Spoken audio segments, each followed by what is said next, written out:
Graça e a paz do nosso Senhor Jesus Cristo esteja conosco. Amém. Amém. Então amanhã nós estudamos o texto de 2 Pedro, de alguma maneira trazendo algumas aplicações dentro do tema proposto para nós aqui no acampamento, que são os credos e confissões. Seguindo ainda mais ou menos a mesma temática, mas também focando muito mais na exposição, eu queria convidar os irmãos a abrirem a palavra de Deus em Colossenses, capítulo de número 2. Colossenses, capítulo 2.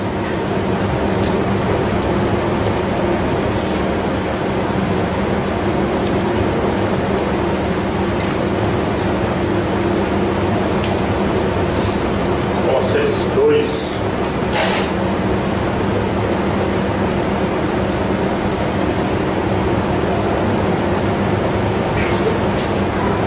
Vou ler alguns versículos e na medida que nós formos expondo, nós leremos os demais, tá?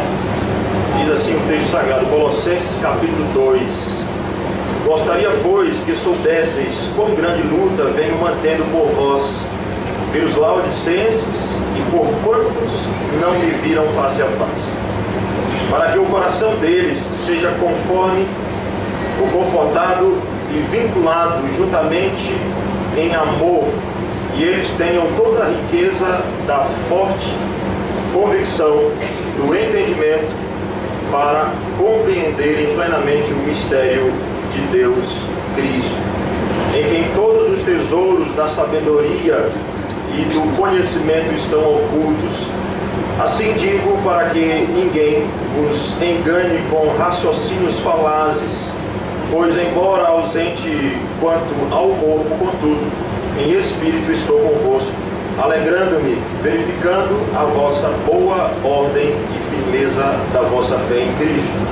Ora, como recebestes a Cristo Jesus, o Senhor, assim andai nele, radicados e edificados e confirmados na fé, tal como fostes instruídos, crescendo em ações de graças.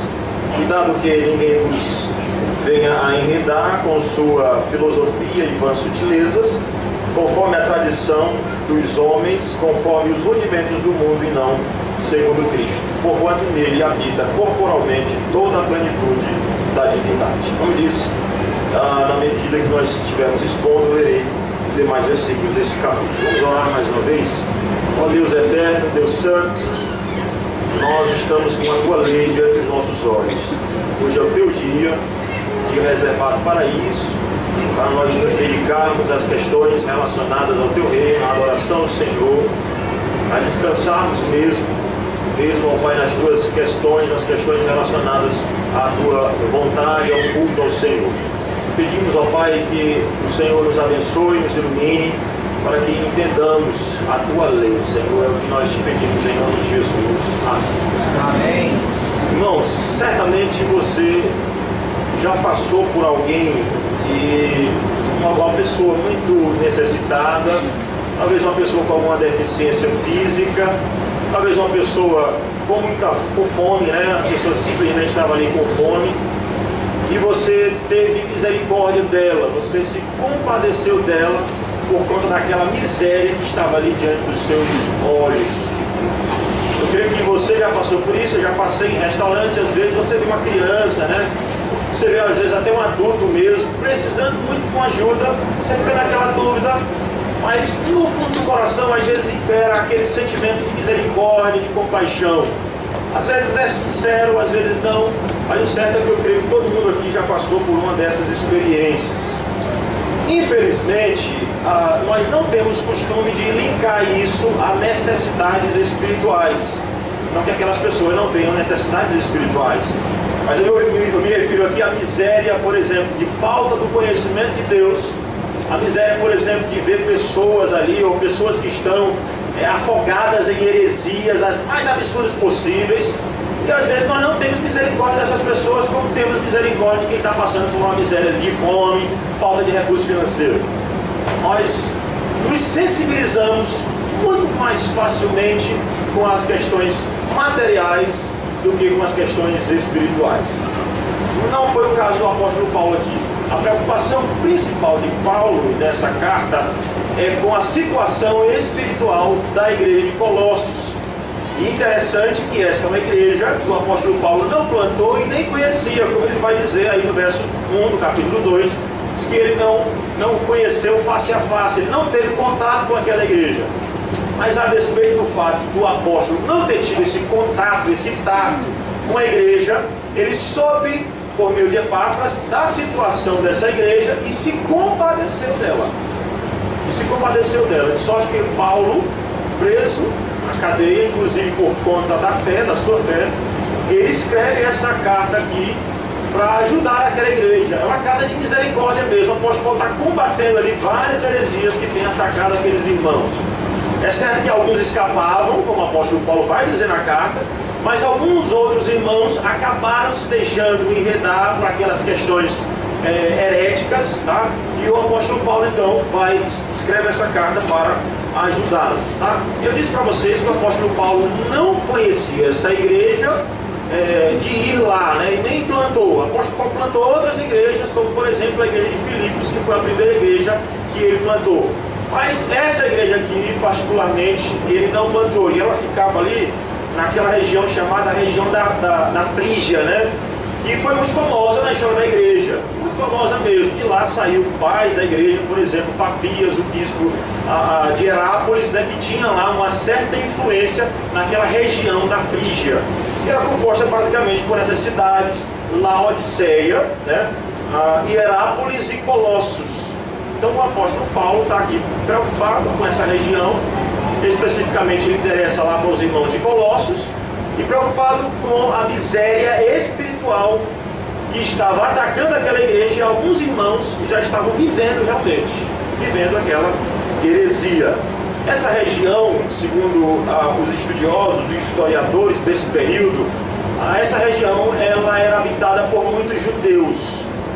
Por isso, a famosa heresia de Colossos, que a gente não consegue dizer exatamente o que era, a gente pode citar algumas coisas aqui que com certeza chegaram naquela região da Frígia e na igreja de Colossos. Nós não sabemos exatamente dizer qual era, mas algumas nós podemos deduzir a partir daquilo que Paulo escreve aqui, o apóstolo Paulo escreve aqui. Uma das heresias é uma das heresias mais famosas, e você vai se familiarizando logo com ela aí, porque nós vamos falar muito delas amanhã, ou dessa heresia amanhã.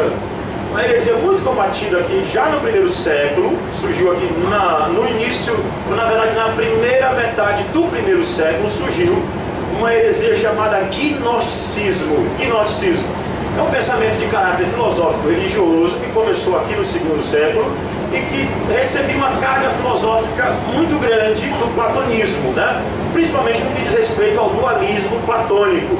Eles acreditavam que tudo que era material era mal e tudo que era espiritual era bom, tá? Inclusive, uma das ramificações acreditavam em dois deuses: o criador do bem, o Deus bom, tá? O pleroma, e o demiurgo, o criador do mal, né? Isso, uma das ramificações. Não é fácil você definir o gnosticismo, porque ele tem as suas diversas ramificações, como eu disse, tá? Mas uma delas defende isso. Mas em linhas gerais, o gnosticismo, ele é esse pensamento que recebe, ele é filosófico, com certeza, tem essa carga filosófica, mas ele tentou se amoldar a um aspecto religioso e combateu, então tentou penetrar lá na igreja de Colossos. O apóstolo Paulo, então, quando olhava para essa igreja, ou recebeu ali de Epáfras o histórico dessa igreja, de que as heresias tentavam penetrar ali, ou estavam tentando penetrar na região da Frígia. Então o apóstolo Paulo escreve essa carta aqui para combater, olhando a miserabilidade de alguns e a possibilidade de alguns entrarem nessa miséria. O apóstolo Paulo então escreve essa epístola: cuidado com essa heresia que é perigosa. Dela saem outras heresias. Dentro desse gnosticismo saem várias heresias. Por exemplo, eles não acreditavam que Cristo tinha, ou que na verdade que Deus encarnou em Cristo, né? Porque já que tudo que é material é mal, Deus jamais assumiu a natureza humana. É por isso que Paulo aqui fala que Cristo é Deus.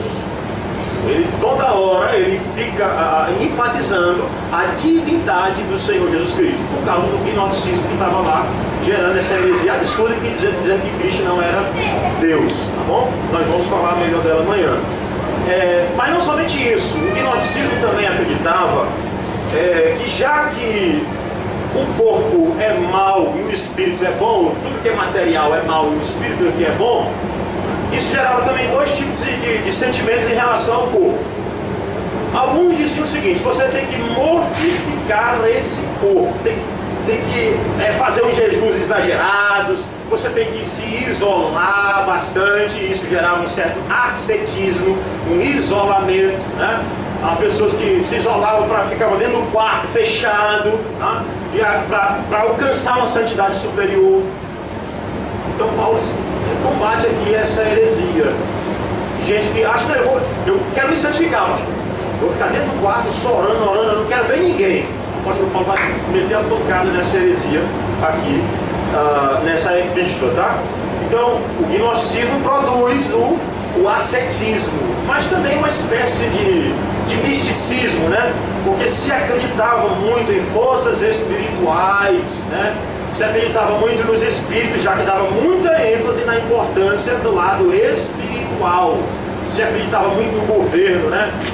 Dos espíritos. Os espíritos governam aí o destino e tal. Quando você vê, por exemplo, essas questões aí de horóscopo, pessoas que não saem de casa antes de ver o jornal, né? Peraí, deixa eu ver se eu vou ter sorte hoje, deixa eu ver se eu vou ter sucesso, estou querendo me casar, deixa eu ver se eu encontro uma mulher hoje ou não, dá para sair de casa hoje direitinho, vai dar tudo certo. Então, isso não é de agora, é antigo. E Paulo está combatendo isso aqui, tudo nessa carta. Não é fácil, como eu disse, definir exatamente, por isso a gente só diz que é a heresia de Colossos. Chama de a heresia de Colossos, que é composta por diversas ramificações do gnosticismo, e como eu disse, por causa de uma presença muito grande de judeus na região da Frígia, existia também uma forte influência, uma fortíssima influência do judaísmo, do legalismo. Algumas pessoas que diziam: olha, vocês têm que circuncidar, olha, vocês têm que guardar as festas, as cerimônias do Antigo Testamento, o sábado, a lua nova, você tem que fazer isso aí tudo para poder alcançar a salvação, senão vocês não são salvos. O apóstolo Paulo então vai aqui combater cada uma dessas heresias. Se cortar um aspecto que eu não posso esquecer do gnosticismo, que é de onde vem a palavra gnosticismo, né? Era a palavrinha grega gnose. Eles aqui davam um conhecimento esotérico especial que concedia assim salvação para as pessoas, né? Como é que eu me liberto dessa realidade palpável, tocável, tangível um dia, né? Essa aqui é apenas sombra da realidade, por meio de uma gnose, um conhecimento esotérico que Jesus não falou para todos. Ele falou baixinho para algumas pessoas, ele não disse tudo para todo mundo. Ele disse para algumas pessoas, só algumas delas sabem, vocês cristãos de Colossos não sabem, eu vou contar para vocês. Paulo então vai dizer: não, cuidado com isso aí. Isso é heresia perigosíssima, ok? Então, como é que o apóstolo Paulo combate? Antes de mostrar como o apóstolo Paulo combate, eu queria mostrar, à luz do texto aí, a preocupação de Paulo com aquela possível miséria da igreja e com a miséria de alguns, tá bom? Veja aí no verso de número 2, verso número 1 do capítulo 2. De manhã eu esqueci da água, mas hoje eu não esqueço não. Gostaria, pois, que soubesses, com grande luta venho mantendo por vós, pelos laodicenses, e por quantos não me viram face a face. E o apóstolo Paulo diz que está preocupado com aquela igreja e que diz que, na verdade, ele trava uma luta com aquela igreja. Do lado de vocês eu travo uma luta, uma batalha. E a palavra aí da origem, ou traduzida por luta aí, é a mesma palavra que dá origem à nossa palavra agonia, né? A nossa palavra agonia. Então o apóstolo Paulo está dizendo que eu agonizo, eu passo dificuldades, momentos de oração, de choro por vocês, por causa dessa miséria que está aí se aproximando de vocês, já pegou alguns. O apóstolo Paulo não está preocupado, ele está orando pelaquela igreja. A gente deduz que essa é uma oração de Paulo, e essa luta acerca da qual ele se refere é uma batalha de oração que ele está tendo lá em relação àquela igreja, orando por ela para que ela não caia nas heresias. Então o apóstolo Paulo está travando aquela oração. De onde é que a gente deduz isso? Tanto do fato do pastor orar pelas suas ovelhas e travar assim uma batalha e orar também por outros rebanhos, como, por exemplo, aqui mesmo nessa carta, o apóstolo Paulo diz que Epáfras batalhava pela igreja de Colossos em oração. Está no capítulo 4, acho que versículo 12. O apóstolo Paulo vai dizer isso, olha, ele está aí batalhando em oração. Então o apóstolo Paulo está dizendo o seguinte: eu estou lutando por vocês aqui, não estou presente, não vi ninguém face a face, mas oro por vocês, oro pelos Laodiceia e por todos quantos eu não conheci, não pude conhecer face a face. Interessante então a preocupação do apóstolo Paulo. Ele diz: estão comendo? Estão se alimentando bem? Como é que o governo está tratando vocês bem? Os impostos estão altos? Não. Aqui a preocupação de Paulo, como eu vou mostrar para vocês, é uma preocupação doutrinária. Doutrinária é uma questão de heresias que ele está preocupado aqui dentro daquela igreja. Versículo de número 2, por favor, continue. A preocupação do apóstolo Paulo continua sendo demonstrada. Verso 2: para que o coração deles seja confortado e vinculado juntamente em amor, e eles tenham toda a riqueza da forte convicção do entendimento. Aí o apóstolo Paulo usa a palavra para entendimento, combatendo aquela ideia do gnosticismo. Ah, só é salvo quem tem aquela gnose especial. Ele diz: o meu desejo, a minha luta aqui é para que eles sejam felizes, alcancem isso na graça do Senhor Jesus Cristo, e que eles cheguem a esse conhecimento do mistério que é Cristo Jesus. E aqui especificamente nós acreditamos que o apóstolo Paulo quer que eles entendam que Cristo é Deus, a divindade do Senhor Jesus Cristo. Eles querem mostrar a divindade de Cristo Jesus, nosso Senhor. Então o apóstolo Paulo quer mostrar isso, para compreenderem plenamente o mistério de Deus, Cristo. O mistério de Deus é o Senhor Jesus Cristo. E aqui o apóstolo Paulo começa a abrir as portas para o que ele vai tratar. O Senhor Jesus como grande mistério de Deus. O Senhor Jesus como a revelação plena de Deus. E a nossa força para combater as heresias. Verso 3 ainda ele fala: em quem todos os tesouros da sabedoria, mais uma vez ele utiliza aí a sabedoria e do conhecimento, estão ocultas em Cristo. Assim digo, para que ninguém vos engane com raciocínios falazes. Aí o apóstolo Paulo está dizendo o seguinte: olha, cuidado, eu estou falando isso aqui, o mistério de Cristo, ele vai desenvolver isso, né, para que ninguém aqui se deixe levar por esses argumentos falazes, falaciosos, mas muito perigosos, muitíssimo perigosos. E aí é o que a gente alerta, né? O pastor, eu faço isso na igreja do Calvário, creio que todo pastor faz isso. Cuidado, olha a heresia, cuidado, olha, ela é muito capciosa.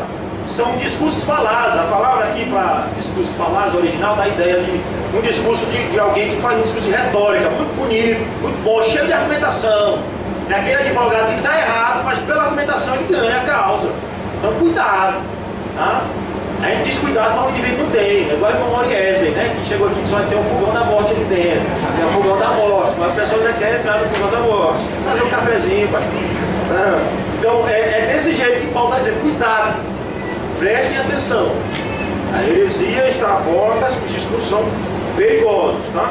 Assim digo, para que ninguém vos engane com raciocínios falazes, pois, embora ausente quanto ao corpo, contudo em espírito, eu estou aí como se estivesse com vocês em espírito, estou convosco, alegrando-me e verificando a vossa boa ordem e a firmeza da vossa fé em Cristo. É o apóstolo Paulo aqui reconhece que existem ali algumas pessoas, é claro, que estão firmes. Alguns já estão na miséria da heresia, mas outros, eles olha, eu estou aí acompanhando, estou distante, mas estou orando e recebendo notícias de que existe sim um grupo aí que é firme. Então, irmãos, a primeira coisa que eu queria que nós observássemos era isso: a preocupação de Paulo para com a possível miséria da igreja. Nossa maior preocupação com o nosso próximo, com as igrejas do nosso país. Eu conheci assim, algumas igrejas em alguns estados do nosso país, não todos, mas algumas somente. Mas é só dessas poucas que eu conheci, você percebe que há sim divergências em algumas questões doutrinárias, e você percebe que algumas já deixaram assim penetrar algumas heresias. O que é que nós podemos fazer? Nós precisamos orar, com toda certeza, por essas pessoas, e orar para que Deus levante pastores prontos para pregar o Evangelho para essas pessoas. Mais do que se preocupar com qualquer outra coisa, a sua preocupação maior deve ser com o estado espiritual. A heresia é o pior mal que pode acontecer. Às vezes o pai leva o filho no médico para saber se ele tem alguma doença, se der um câncer, Deus, e aí o mundo acaba. Mas se o filho estiver na heresia, não é um mal tão grande assim. Né? É assim que a gente raciocina, né? É assim totalmente pecaminoso. A preocupação de Paulo aqui é com as heresias muito mais. Ele não perguntou como é que eles estavam de saúde. Ele quer saber a questão se as heresias entraram lá ou não. Essa é a preocupação principal do apóstolo. Não é que ele não se preocupasse por outras questões, mas a principal preocupação era essa, que deve ser a nossa. Então, primeiramente, o apóstolo Paulo diz: olha, estou preocupado. Depois, no versos 6 e 7, ele diz qual é o antídoto para não cair. Eu estou andando um pouco rápido porque o meu foco é nos versículos um pouquinho mais adiante, a partir do verso 8, tá? Então, no verso 6 e 7, o apóstolo Paulo lança o antídoto, né? Ele fala aqui de algumas heresias, tá? Que estão ali tentando penetrar na igreja, inclusive já entrou ali em alguns lugares, tá?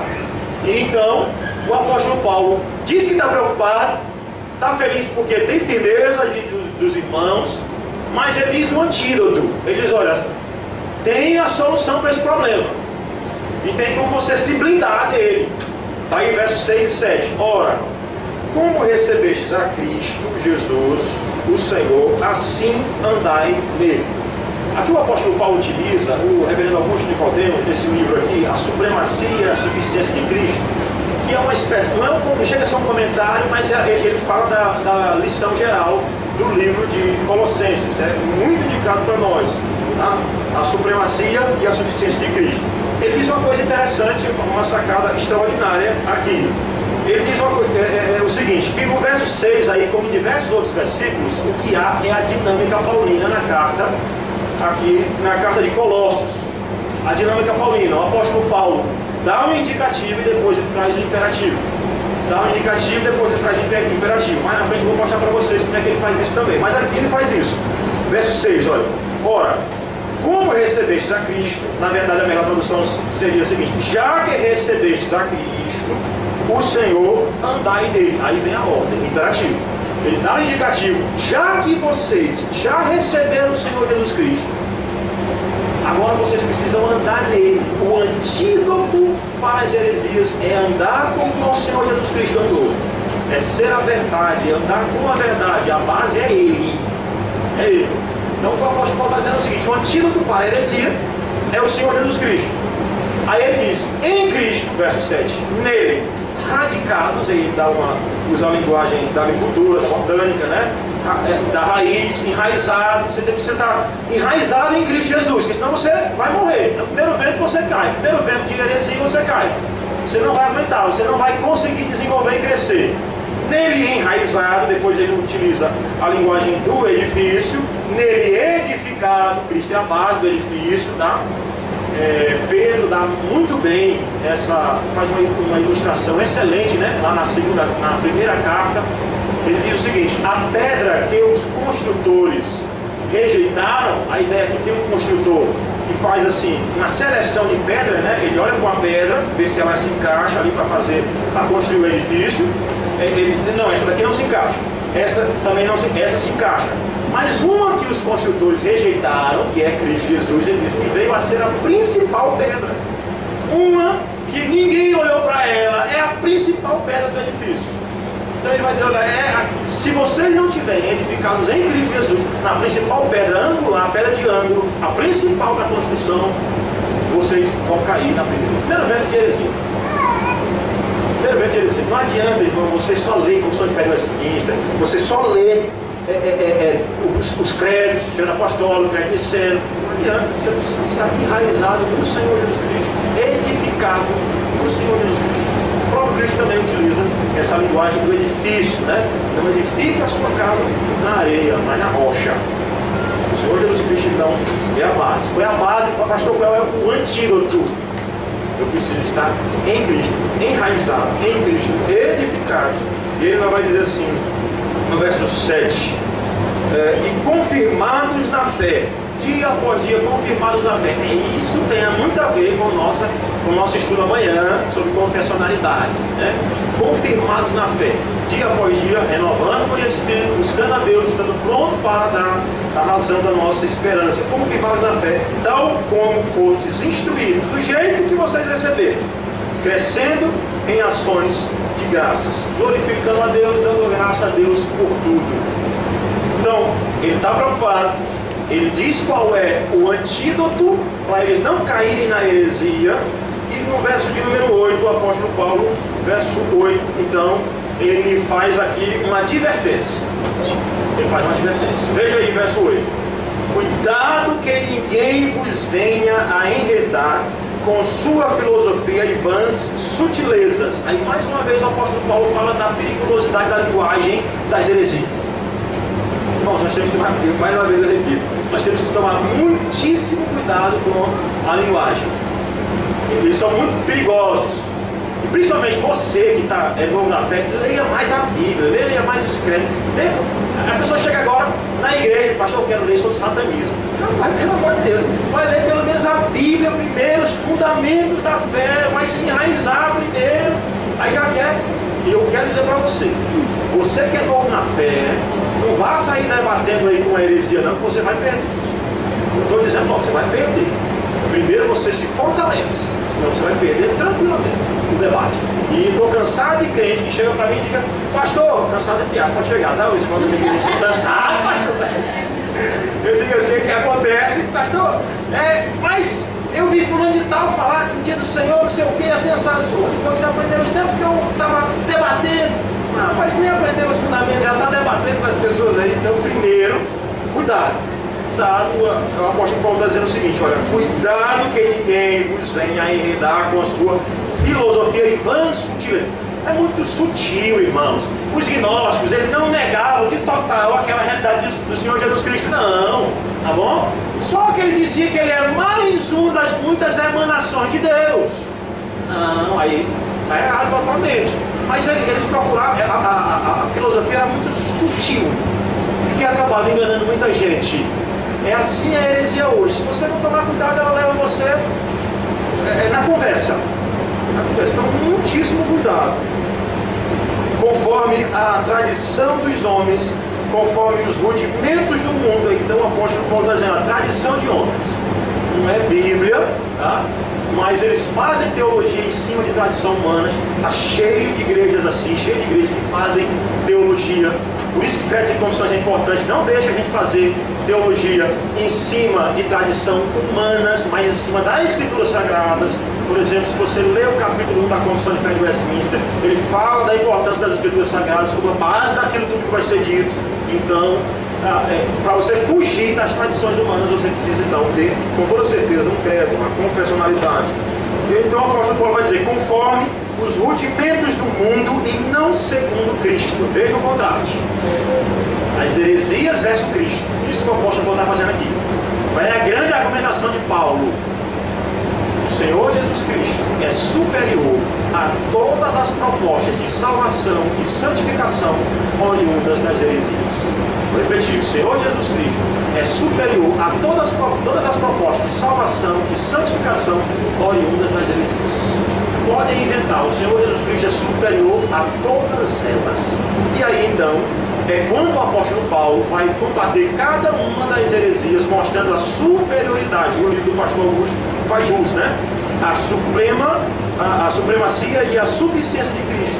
Realmente, ele mostra aqui a superioridade do Senhor Jesus Cristo. E nos traz, essa carta é um legado. O seu Shedd, né, morreu no ano passado, se não me engano, né? Tristeza grande para nós, que é uma excelente expositor das Escrituras, um homem muito piedoso.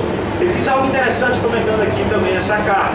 Ele diz o seguinte: eu louvo a Deus pela heresia de Colossos, porque fez Paulo fazer excelente teologia. Realmente, por esse lado, pelo menos, né? Dá para louvar realmente, porque se você der uma olhada nos concílios, foi a partir das grandes heresias que surgiram as definições dos credos belíssimas, bonitas, como nós vamos ver a partir de amanhã, que as definições extraordinárias que estão nos nossos credos, das nossas confissões. Então, Paulo aqui vai rebater, vai mostrar a superioridade de Cristo. Primeiro ele diz no verso 9: porquanto nele Cristo habita corporalmente. Aí ele jogou por terra o gnosticismo totalmente. Ele não é nenhuma emanação, mas ele realmente é a encarnação da divindade. É Deus encarnado. O Senhor Jesus Cristo é Deus encarnado, como diz o autor dos Hebreus. Ele é a expressão exata do ser de Deus. Exata do ser de Deus. E aqui o apóstolo Paulo bate na heresia principal, que é o gnosticismo. A heresia daquele que estava tentando penetrar naquela igreja. Ele vai dizer: toda a plenitude da divindade. Irmãos, é incrível como nós precisamos aprender isso. Cristo Jesus, ele é maior do que todas as heresias. Por quê? Porque ele é Deus. E as heresias não passam de quê? De tentativas de substituir a divindade. Toda heresia é uma tentativa de substituir Deus. Por isso que é uma idolatria. Toda ela é uma tentativa de substituir o nosso Deus. É quebra imediatamente do primeiro mandamento. Não é só dele não, mas imediatamente do primeiro mandamento. Tá bom? Verso de número 10, então o apóstolo Paulo começa a combater aí uma heresia, que é a heresia judaica, que dizia assim. Primeiro ele diz o seguinte: também nele estáis aperfeiçoados, ele é o cabeça de todo o principado e potestade. Antes ele diz isso, é interessante observar assim ainda esse versículo, né? Ele diz assim: ele é o cabeça de todo o principado e potestade. Todos os espíritos que os gnósticos tinham em grande conta, que eram superiores aos seres humanos, o espírito é superior, com toda certeza, eles são inferiores a Cristo. Cristo é a cabeça de todos os espíritos, de anjos, principados, potestades. O Senhor Jesus está acima de todos. Você pode cultuar anjos, pode confiar em horóscopo, Cristo está acima de tudo isso. E aí no verso de número 11, agora sim ele começa a combater o judaísmo. Veja aí comigo: ele também foram circuncidados, não por intermédio de mãos, mas no despojamento do corpo da carne, que é a circuncisão de Cristo. Diz para vocês que aquela região estava lotada de judaizantes, estava lotada de pessoas oriundas do judaísmo e dentro do judaísmo, na verdade, e defendia. Uma das questões que ele defendia é que para você alcançar a salvação e fazer parte do povo de Deus, você tinha que circuncidar. Você tinha que circuncidar. Essa também é uma outra coisa que o apóstolo Paulo teve que combater. Por exemplo, lá na carta aos Gálatas, e aqui ele tem que combater também. E hoje o judeu ainda acredita nisso, né? Em que você tem que fazer de acordo com o que eles acreditam ainda à luz do Antigo Testamento. Então, eles diziam o seguinte: quer fazer parte do povo de Deus? Vocês são gentios, rapaz. Para um gentio se tornar Israel de Deus, tem que circuncidar. Tem que circuncidar. E aqui você vê a primeira argumentação de Paulo. Paulo vai dizer que Cristo é superior à circuncisão, porque a circuncisão apontava para o Senhor Jesus Cristo. Ele é superior àquele rito, porque aquele rito apontava para ele. Assim como Cristo é superior ao Cordeiro, o Cordeiro apontava para o Senhor Jesus Cristo. Porque o Cordeiro não salva ninguém, a circuncisão não purificava ninguém. Mas para quem ela apontava, sim, que é a nossa salvação, que é o Senhor Jesus Cristo.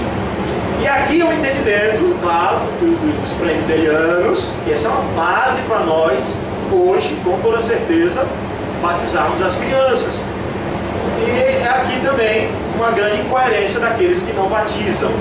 Porque ou eles entendem isso à luz da cristologia, à luz de que isso aponta para o Senhor Jesus Cristo, ou então eles têm que circuncidar, hoje, ainda. Tá? Ou ele substitui exatamente nesses dois versículos, porque é a primeira vez que aparece circuncisão e batismo na Bíblia, um do lado do outro, tá bom? Ou você entende que um substitui o outro, então você continua circuncidando. Porque você só está livre da circuncisão por causa do verso de número 11. Verso de número 11. Só por causa disso eu estou livre da circuncisão. Que senão eu tenho que circuncidar. Com toda certeza eu preciso circuncidar. E aí nós teríamos que levar as crianças para fazer aquela cirurgia de fimose, né? Só que na igreja, possivelmente, né? na igreja, o menino ia sair gritando, desesperado.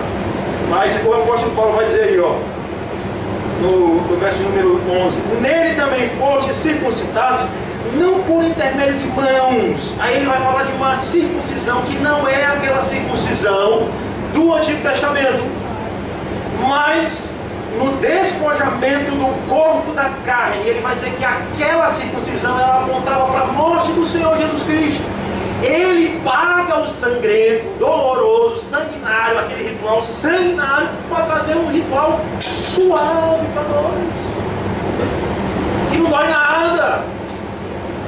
Mas é incrível como com 8 dias de nascido, o pai levava o filho saía gritando, chorando, não acredito, porque botava uma pedra, né? E hoje não dói nada, é só água, que demora 18 anos, 20 anos para levar o menino para batizar. É uma falta de compreensão total das Escrituras. Total. O apóstolo Paulo diz aqui, então, argumento de aqui, irmãos, isso aqui é um ponto básico da nossa fé. Principalmente nós que somos reformados, dentro da teologia do pacto, Antigo Testamento e Novo são Bíblia, a palavra de Deus, um aponta para o outro. Um aponta para o outro. Mas infelizmente, às vezes, você está dentro da igreja presbiteriana, você precisa entender isso. Não estou querendo enfiar como. Cortar sua cabeça e enfiar. Não é isso. Mas você precisa procurar entender isso. Me explica, pastor, eu quero entender isso. Isso é uma teologia fundamental das Escrituras Sagradas. Você precisa batizar os seus filhos. E aqui o apóstolo Paulo então diz, lá no verso 11, né? Por intermédio de mãos, mas no despojamento do corpo da carne, que é a circuncisão de Cristo. Cristo paga pelo sangrento, doloroso. Assim como o Senhor Jesus Cristo também pagou o ritual sanguinário do Antigo Testamento, onde se matava o cordeiro na Páscoa. Não se mata mais. Nós comemoramos agora com pão e vinho, porque Cristo substituiu o que era sanguinário, sangrento, por uma coisa suave. E nós agora podemos participar sem matar cordeiro sem nada, e nós participamos da ceia do Senhor. Heresia grossa, o apóstolo Paulo combate com Cristo.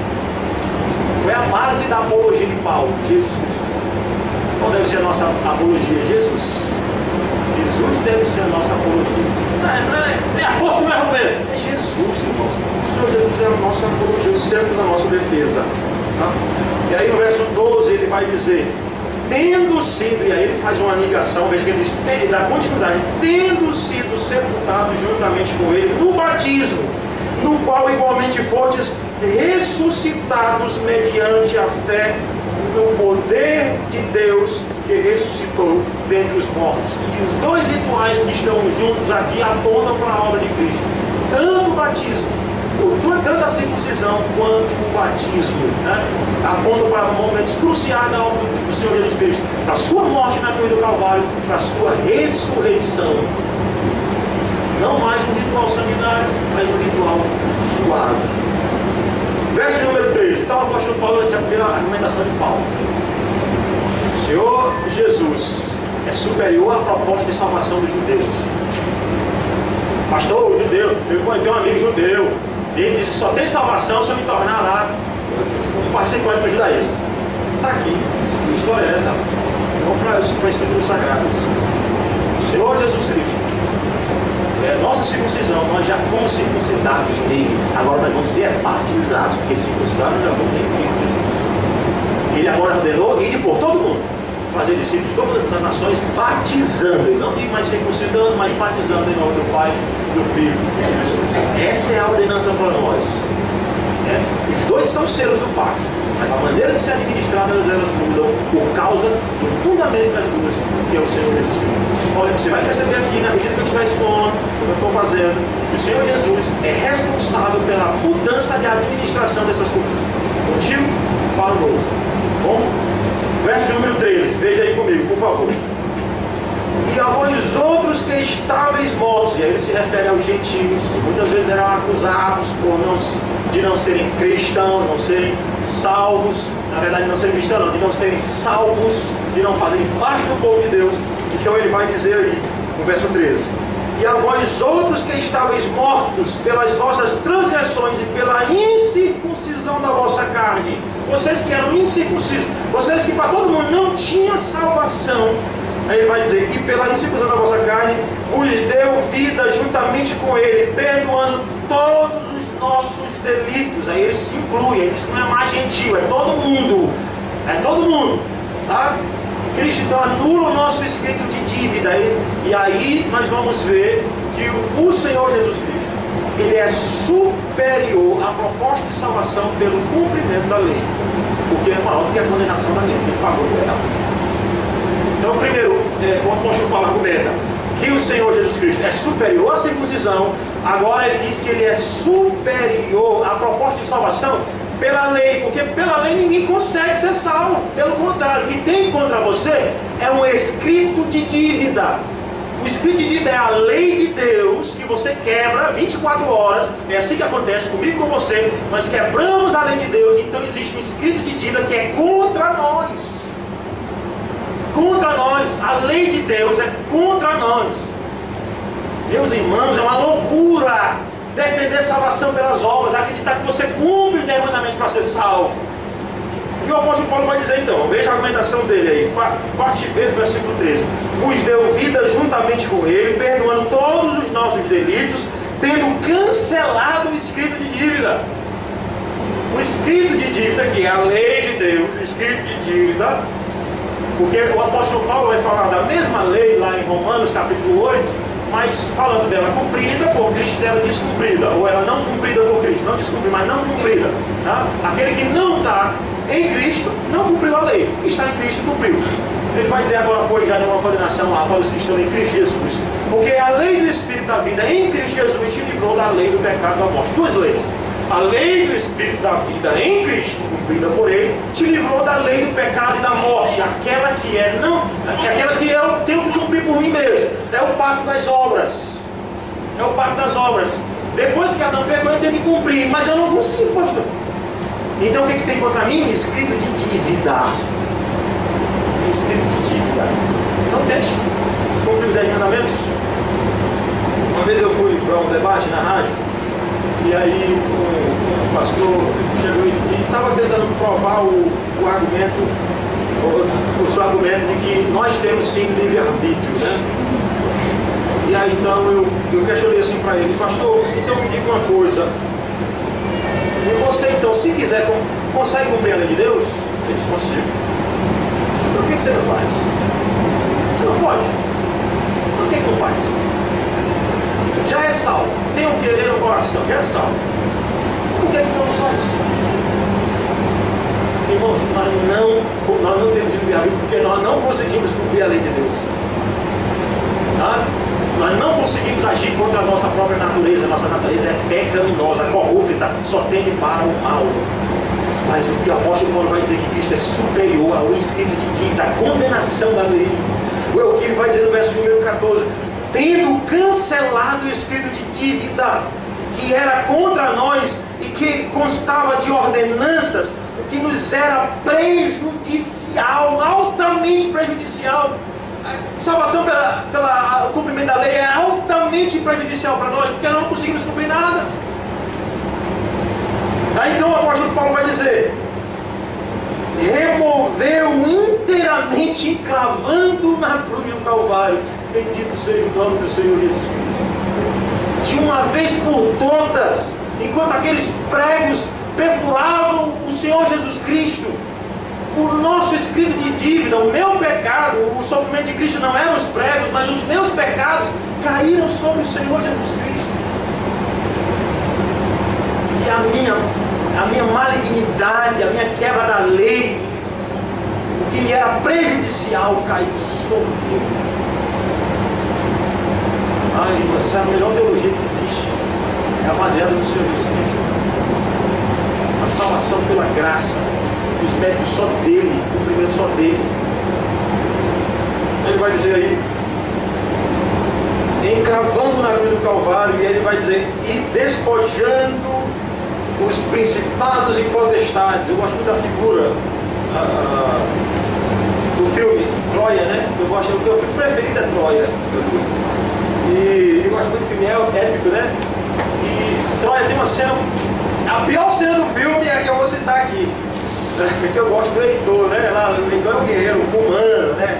O Aquiles não, ele tem a proteção dos deuses, entre aspas, né? Não é verdade aqui, pelo amor de Deus, né? Mas aí então, Aquiles mata o Heitor, né? A gente sabe disso. Heitor vai lá, mata o primo dele, corta a garganta, então o Heitor vai lá zangado, o Aquiles, desculpa, vai lá zangado e vai matar, chama lá o Heitor e mata o Heitor. E quando ele acaba de matar o Heitor, você lembra daquela cena que ele pega na carrocinha dele, né? Aquela carrocinha dele lá, amarra o Heitor e sai arrastando o Heitor até o arraial de Agamemnon, né? Chegou lá no arraial de Agamemnon, está lá na frente de todo o povo do príncipe de Troia sendo arrastado diante, então, do seu povo. Essa figura que o apóstolo Paulo está usando aqui. Quando o rei, naquele período, um valente, ele ganhava uma guerra, ele fazia isso. Ele está dizendo que Cristo fez isso. Foi assim que ele acabou com a nossa condenação. Ele despojando os principados, porque tinha aquele momento também em que era retirada a armadura, para mostrar que ele ganhou, né? Ele despojava a armadura.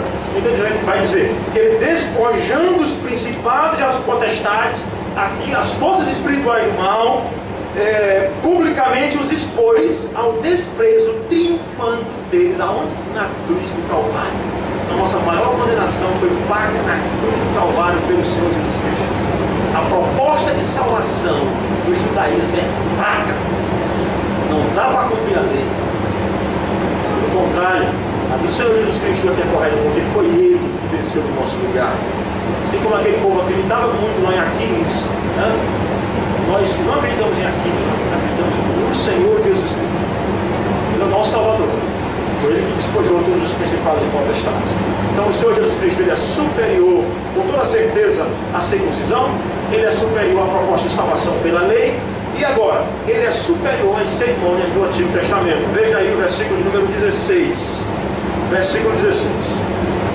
Ninguém, pois, vos julgue por causa de comida, bebida, ou de festa, ou de lua nova, ou sábados. O apóstolo Paulo vai dizer aqui, olha, tem muita gente aí que está querendo julgar vocês, porque vocês não estão naqueles costumes judaicos, tá? De guardar aquelas festas. Ninguém então venha julgar vocês, dizer que vocês estão em pecado, que vocês não são salvos, não fazem parte do povo de Deus, porque vocês não fazem isso. Porque é assim que muitas vezes nós somos atacados. Vocês não são servos de verdade, porque vocês não guardam isso, vocês ainda estão comendo carne de porco, seus pagãos, né? Não sei se você come leitãozinho, eu gosto. Mas muitas vezes nós somos atacados por isso, né? Vocês comem isso, vocês fazem isso. Irmãos, isso é má compreensão da obra de Cristo, influencia até na nossa culinária, para você ver. A cosmovisão cristã é belíssima, traz aplicação para todos os setores da nossa vida. Então o apóstolo Paulo vai dizer que ninguém vem julgar vocês por causa de comida. Ele pode se referir àquela culinária do Antigo Testamento, específica para o povo, que apontava para uma separação específica, mas que apontava principalmente para uma purificação que viria do Senhor Jesus Cristo. Aquela comida não purificava ninguém, não comer isso, aquilo outro, apontava para a purificação maior. Não somente isso, irmãos, aí ele diz a bebida e festas, ou lua nova, ou sábado. Eu vou pegar o principal, né? E aqui todo mundo pode estar aqui estranhando. Peraí, pastor, tem aqui sábados. É complicado porque é o seguinte, tudo bem que cerimonial é bebida, comida, festa, lua nova, mas sábado é o quarto mandamento, é lei moral. E aí, não devo cumprir? Com certeza eu devo cumprir. A questão é que no quarto mandamento existe um aspecto que é cerimonial. A passagem do último para o primeiro. A passagem do último para o primeiro ela é cerimonial. Desde o Antigo Testamento, tá? Aquele dia, o dia de descanso, o Shabat, ele apontava para o Senhor Jesus Cristo. Ele é o nosso descanso, tá? E Ele nos deu a sua maior vitória, a maior vitória do cristianismo é a ressurreição de Cristo Jesus. Por isso que o apóstolo Paulo diz, se Cristo não ressuscitou, é vã a nossa fé. O apóstolo Paulo coloca em grande conta a crença na ressurreição do Senhor Jesus Cristo, porque esse é um ponto crucial da fé cristã. Que já foi apontado lá desde o Antigo Testamento por algumas festas que aconteciam no primeiro dia da semana, como o caso da própria Páscoa, né? A Assembleia era no primeiro dia da semana, apontada, tipificada, mas que no Novo Testamento se tornou O dia do Senhor, por isso que João, quando vai se referir a isso, ele não se refere a esse dia, o dia do Senhor, ele não se refere mais como Shabat, mas como dia do Senhor. Lá já a Didaquê, o Justino Marte já não fala mais de sábado. Aí eu estou citando dois pais, tá? O pai apostólico, tá? E um apologista. Então esses dois aí falam, não são escritura, mas são testemunhos da igreja de que o povo já entendia essa realidade, que havia um aspecto do sábado que era cerimonial. A guarda é a mesma, eu preciso guardar do mesmo jeito. Eu continuo, pastor, é o seguinte, entendi, Cristo morreu, então precisa mais guardar o sábado. Precisa, só que agora é o primeiro dia da semana, não mais o último. O aspecto cerimonial é esse. Por que o Adventismo está errado? Porque ele entende isso. Por que o Adventismo é heresia? Porque ele não entende isso, não entende que esse dia aponta para a obra do Senhor Jesus Cristo. Isso que é uma grande heresia, não interpretar isso à luz das Escrituras Sagradas. Então o Senhor Jesus Cristo é superior a isso também. Verso 17, porque tudo isso, ele vai dizer, tudo isso tem sido sombra das coisas que haviam de vir, porém o corpo é o de Cristo. Está aí, o sábado aponta para ele. Todas essas cerimônias de purificação, elas apontam para uma purificação maior, perfeita. Jesus. Então Jesus é superior à proposta de salvação e de santificação de qualquer heresia. Qualquer uma que você citar aí. Bom, e aí então ele vai dizer ainda no verso de número 18: ninguém se faça árbitro contra vós outros, pretextando humildade e culto a anjos. Aquelas pessoas que se reservavam, né, uma falsa humildade, culto a anjos. Aqui mais uma vez o gnosticismo tem grande conta as forças espirituais, baseando-se em visões, enfatuado, sem motivo algum na sua mente carnal. É interessante, né? Essa carta foi escrita há tanto tempo, é tão nova para nós hoje, porque está cheio de culto assim, né? Cheio de elemento, na verdade não é elemento místico, né? Mas cheio de misticismo, baseado em sonhos, visões, né? Está cheio de culto desse jeito. Se você for para os padrões westminster, isso não tem lugar no culto. Visões, sonhos, uma visão, pastor, eu quero revelar agora no culto. Com licença, pastor Bruno, uma revelação, por gentileza. Não, não tem lugar não. Isso aí o apóstolo Paulo dizer, não, rapaz, isso tem nem base nenhuma para isso, tá? E não retendo o cabeça, sempre o contraste entre as heresias do Senhor Jesus Cristo, e não retendo o cabeça, do qual todo o corpo, suprido e bem vinculado por suas juntas e ligamentos, cresce o crescimento que procede de Deus. Aí então, eu quero finalizar essa última parte aqui, o apóstolo Paulo também vai combater ainda alguns aspectos da heresia de Colossos, de maneira geral. O ascetismo, o misticismo, o gnosticismo. Ele vai dizer aí no verso 20: se morrestes com Cristo para os rudimentos do mundo, ele utiliza aí essa linguagem aí, como dando a ideia de isso aí era lá, no Antigo Testamento, agora não, né? Agora já o Senhor Jesus Cristo já veio. Se morrestes com Cristo para os rudimentos do mundo, porque como se vivesseis no mundo, vos sujeitais às ordenanças. Por que vocês estão fazendo isso ainda? E aí o apóstolo Paulo entende que alguns estão na miséria, aquela que eu falei. Por que?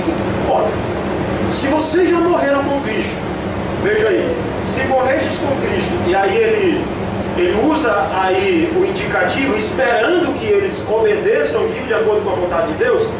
Se morrestes com Cristo para os rudimentos do mundo, porque como se vivesseis no mundo, vos sujeitais às ordenanças, não manuseis isto, não proves aquilo, não toques naquilo outro. Por que isso ainda tem entre vocês, se isso tudo aí apontava para Jesus Cristo? Por quê? Veja que isso é uma miséria. Minha pergunta é, você está na miséria da heresia ainda? Ou você entende sim o Novo Testamento, o Antigo Testamento, a luz da obra do Senhor Jesus Cristo? Talvez você ainda esteja na miséria. Porque, irmão, não se engane, há pessoas que estão na igreja para aprender e há pessoas que não estão na igreja para aprender. Brinca no culto, passeia, desdenha do pastor, da palavra. Existe isso sim. Tá? Mas também existem aqueles que aprendem as escrituras sagradas, estão aqui com afinco, com zelo. Mas tem alguns que estão nessa miséria e não cresce espiritualmente, não desenvolve espiritualmente. Passa 10 anos, 20 anos, a pergunta é a mesma. Quando acaba o estudo, escola dominical, pastor, posso comer carne de porco? Pastor, posso beber? Pastor, posso ouvir música aqui? A pergunta é a mesma, de 20 anos atrás. Parece que não muda. Não estou falando de novas pessoas que têm dúvida, estou falando das mesmas pessoas. Sabe por quê? Porque não estão na igreja para aprender. Não estão. E aí dificulta o aprendizado daqueles que chegaram.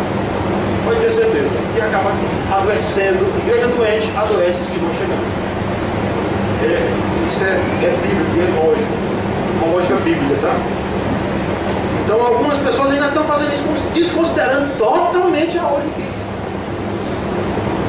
Não vista isso, não vista aquilo outro. Verso 22.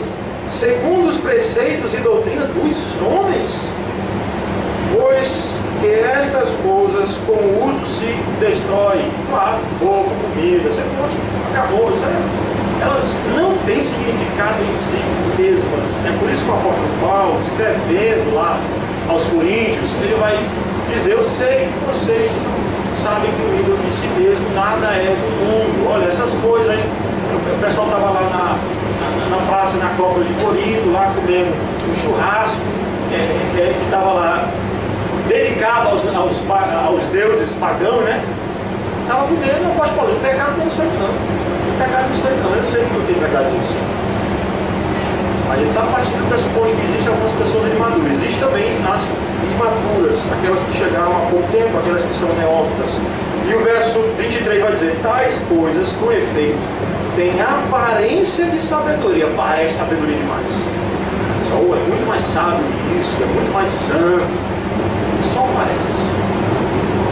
Nós temos que tirar a máscara da heresia e mostrar, na verdade, esse é o nosso papel. O papel meu enquanto pastor e seu também. O nosso enquanto pastores, presbíteros, diáconos, liderança, orar pela igreja, como o apóstolo Paulo disse que orava lutando, né? A oração em Cristo é da palavra, orava por ela e ensinava a igreja a verdade para que ela não caísse em heresia. Irmãos, então ele vai no final do verso de número 23, diz: todas tais coisas, com efeito, têm aparência de sabedoria, como o culto de si mesmo, e de falsa humildade, e de rigor ascético. Aí ele condena o ascetismo. É aquela pessoa que se isola para santificar, como eu falei para vocês, que é o que o gnosticismo levava a pessoa a defender. Ele tinha às vezes esse resultado, que ou ele caía na bagaceira por causa do corpo, já que o corpo é mal mesmo, comamos e bebamos que amanhã morreremos. Não tem problema não, o corpo não vale nada, o que importa é o espírito.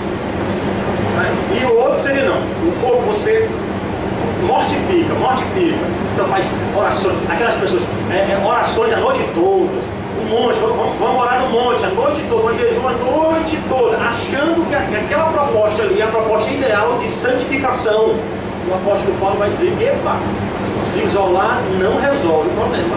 Não é que eu devo orar, né, irmão? Eu nem fechar a porta do meu quarto e orar. Não é isso. Ele está dizendo que isso não é em si mesmo a solução e não vai te levar a uma santificação. Olha o que ele vai dizer: e de rigor ascético, todavia não tem valor algum contra a sensualidade. Então ela pode estar dentro do quarto fechado e pensando em pornografia dentro lá fechado, isolado. No quarto século existiam os monges, né? Tinha lá os monges eremitas, que eram os isolados, e os cenobitas, que eram da vida comum. E eles se isolavam lá com esse sentido, no sentido de se santificar. Estou aqui para ser mais santo, aqui para se tornar uma pessoa mais santa. E realmente a Igreja Católica tem esses homens em grande conta, sabe? Tem lá um famoso eremita lá, que é chamado Antão Estilita, né? Esse estilita ele ficava em cima de uma muretazinha, né? Uma coluna. Ele passava o dia todinho lá. E as pessoas tinham assim, aquele pessoal como sendo uma santidade superior. Eita, ele é um monge. Que santidade. Tem até uma história que eu vi num livro de história que eu achei interessante. Ele diz que Uma vez um indivíduo subiu para um oráculo que era um monge, né? Subiu para falar com um monge. Chegou lá no monge e disse: ó monge, rapaz, o que eu faço para ter fé mesmo de verdade? Esse povo não tem mais fé, esse mundo está totalmente desacreditado. Depois aí que Constantino se tornou imperador do Império Romano, todo mundo é cristão. E agora está uma bagaceira. Como é que eu faço aí para ter fé? Ou para mudar essa realidade? Ele então começou a citar o versículo, né? Ele diz assim: olha, se tiver, aquele versículo diz: se tiveres fé, como encostado, né? Dirás a esse monte, ele vai para lá e tal. O certo é que reza a lenda católica que enquanto ele falava, o monte começou a se movimentar, né? Aí ele disse: calma, monte, eu não estou falando com você, estou apenas citando o versículo bíblico. Para você ter ideia o quanto a Igreja Católica tinha em grande conta os monges, os ascéticos, aqueles que se isolavam. O gnosticismo tem isso, irmãos. Nós somos mais influenciados pelo gnosticismo do que nós imaginamos. Ainda hoje achamos que algumas coisas que nós fazemos aqui é pecado. Por exemplo, ter relação sexual com a esposa deve ser um pecado muito grande. Isso vem de onde? Do gnosticismo. Ainda agora não. Isso é heresia antiga e grossa, pesada. Quero finalizar, irmãos. Eu só disse uma vez, tá? Mas também vou ficar nessa. Vai lá no capítulo 3, porque a proposta, que é o seguinte: você poderia dizer o seguinte, né? Tá, tudo bem, a proposta de santificação dos ascéticos é errada, mas o apóstolo Paulo não oferece uma boa, não. Ele oferece a vida, a de santidade. A de salvação, ele já disse que é crer na obra de Cristo Jesus na cruz do Calvário. E aí, capítulo 3, do verso 1 até o verso 4, até o verso 5, na verdade, diz o seguinte: portanto, se fostes ressuscitados juntamente com Cristo, olha, se você morreu com Ele, ressuscitou, lá no batismo, buscai, o que ele significa? Buscai as coisas lá do alto, onde Cristo vive, aí a santidade correta, assentado à direita de Deus. Pensai nas coisas lá do alto, não nas que são aqui da terra, porque morrestes e a vossa vida está oculta juntamente com Cristo em Deus. E ela será manifestada quando Cristo e a nossa vida se manifestar. Então vós também sereis manifestados com Ele em glória. Fazei, pois, morrer a vossa natureza terrena: prostituição, impureza, paixão lasciva, desejo maligno e avareza, que é idolatria. E ele continua. Irmãos, o apóstolo Paulo, ele entra no capítulo 3, né, dando a proposta dele de santidade perfeita, santidade correta. Ele diz: é errado do ascetismo, de se isolar, a do gnosticismo, a do judaísmo, mas a cristã você tem que viver na expectativa da vida de Cristo, porque agora parece que vocês vivem no mesmo lugar, parece que nem tem uma vida futura, mas um dia a nossa vida eterna ela será manifesta. Um dia Deus vai manifestar a nossa vida em Cristo Jesus. Por isso ele vai dizer no verso número 5 que a santidade perfeita é: fazer, pois, morrer a vossa natureza terrena. Não adianta se isolar, mas tem que fazer morrer a vossa natureza terrena. E aí entra aquela dinâmica que o reverendo Augusto falou no livro dele, né? Aquela dinâmica paulina mais uma vez. Porque você pode perguntar, versículo 3, o apóstolo Paulo diz: porque morrestes e a vossa vida está com Cristo. Espera aí, pastor. Ele disse no verso 3: porque morrestes. E no verso 5 ele diz: fazei, pois, morrer. Espera aí, morreu ou não? Está valendo o versículo 3 ou o versículo 5? É a dinâmica dele. Primeiro ele diz: é porque vocês morreram que vocês precisam fazer morrer. Primeiro vem o indicativo: vocês morreram. Agora vem o imperativo: vocês precisam fazer morrer a natureza terrena. Isso é possível no Senhor Jesus Cristo. Morrer para o velho homem e se revestir do novo homem que se faz para o pleno conhecimento de Deus. Amém. Que Deus nos abençoe com essa palavra, Deus irmãos. Vamos orar. Senhor Deus, obrigado, Pai, por essa palavra. Obrigado pela superioridade de Cristo em relação a qualquer proposta de salvação, de santidade, de santificação. Essa aqui é a proposta superior a qualquer outra que está baseada no nosso Salvador. O Senhor nos abençoe, que o Senhor nos enriqueça com o conhecimento de Jesus, não só hoje, mas sempre. Em nome de Cristo, nosso Salvador. Amém.